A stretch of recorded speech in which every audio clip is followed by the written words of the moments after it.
নদীপথে যেসব যানবাহন চলে, যানবাহনের সড়কপথে যেরকম ট্রাফিক রুলস মেনটেন করতে হয়, নদীপথেও এরকম কিছু নিয়মকানুন আছে। আপনারা লক্ষ্য করবেন লঞ্চটি এই পাশ দিয়ে যাচ্ছে। তার কারণটা হলো যে এই যে লাঠি বা যেটা একটা দ্রব্য দেখা যাচ্ছে, এখানে হচ্ছে জাল। তো ওই পাশ থেকে মাছ পর্যন্ত জাল, মাছ ধরার যেই জালটার গায়ে লাগবে, এই জন্য লঞ্চটা এই পাশ দিয়ে যাচ্ছে, অর্থাৎ যেই পাশে জাল নেই সেই পাশ দিয়ে। আপনারা জানেন আসলে নদীপথেও অনেক যোগাযোগ ব্যবস্থার ভালো একটি মাধ্যম। নদীপথে অনেক কিছু বিভিন্ন দ্রব্য সামগ্রী এক জায়গা থেকে আর এক জায়গায় নেওয়া যায়। এই নদীকে কেন্দ্র করেই বিভিন্ন রড, দুঃখিত, আমরা এই নদীকে কেন্দ্র করে আমরা এই পাশে দেখলাম বালু এবং ইটের যে ব্যবসা গড়ে উঠেছে। এখান থেকেই মানুষ ট্রলার, নৌকা, বিভিন্ন নৌযান যোগে তারা এই ইট, বালু, এই সামগ্রী তাদের প্রয়োজনে ক্রেতারা বেচাকিনা করেন। আর মানুষের ট্রান্সপোর্টের একটি বাহন তো আছেই। যেমন এটি দেখা যাচ্ছে, এটি ঢাকা থেকে ডামুড্ডা, ঢাকা এটি ডামুড্ডা ঘাটে যাবে, শরীয়তপুরের একটি উপজেলা। সেখান থেকে যাত্রী নিয়ে ঢাকার উদ্দেশ্যে যাবে, আবার ঢাকা সদরঘাট থেকে আসে। মানুষের যানবাহনের একটি মাধ্যম। আপনারা দেখতে পাচ্ছেন এই নৌকাটা জাল, ওখানে মানে জাল টাঙানো, ওখানে মাছ ধরার এপাশ থেকে এপাশে, যার কারণে লঞ্চটি কিনার দিয়ে যাচ্ছে। এটি হচ্ছে নদীর যেই অভ্যন্তরীণ যে চলাচলের একটি রুলস, নৌ ট্রাফিক রুলস।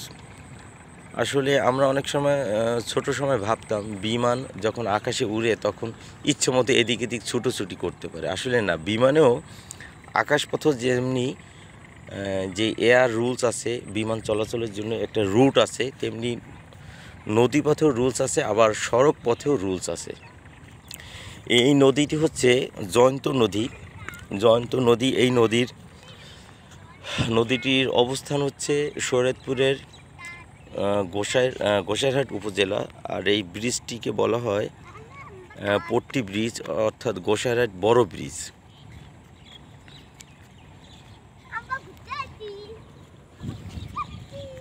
দেখবেন এই নৌপথে আরেকটি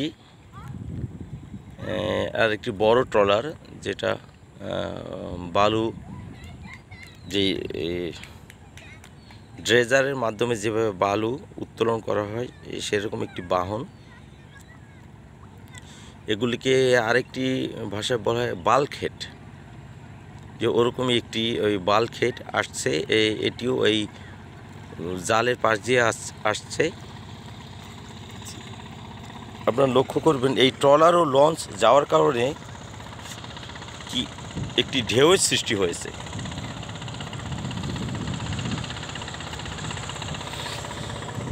এই বাল্কহেডটি যখন আমাকে ক্রস করবে, তখন আবার বড় একটি ঢেউর সৃষ্টি করবে। আমি আপনাদেরকে প্রত্যক্ষ দেখাচ্ছি।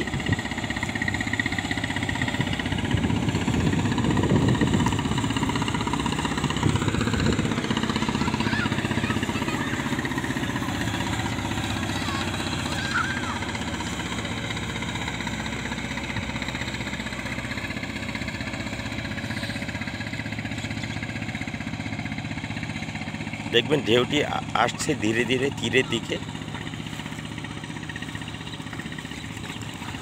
এই যে আপনারা ঢেউর শব্দ ও ঢেউ সরাসরি দেখতে পাচ্ছেন, কোনো এডিট নেই।